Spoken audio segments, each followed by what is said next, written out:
Hello guys and welcome back into a new brand video. In today's tutorial, I'm going to show you how to list variations on Etsy. So make sure to watch the video to the end and follow these simple steps.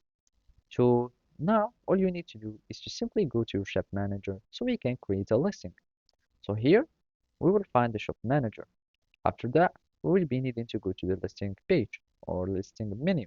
And here we'll find our side menu and we will be searching for the listings. So basically here we would find the listings. We click on listings. So now all we'll be needing to do is to simply click on add listings, and after that you will need just to add all the other information of your listing. Of course you would need like a category and everything, and of course you choose either it is a digital file or a physical file. You can choose. So yeah, I'm just going to make a click on I made it, a finished product, and basically something like that. You can just choose whatever you'd like, etc, etc.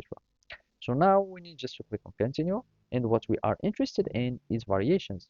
So simply here in these tabs you would find like the about uh, section, price and inventory section, and basically here you'd find the variation section.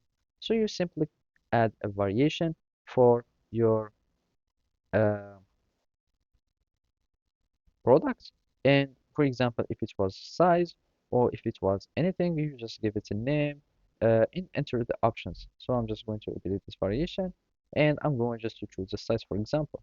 So here you'd find like a scale, and here you can add all the options that are available for to your product.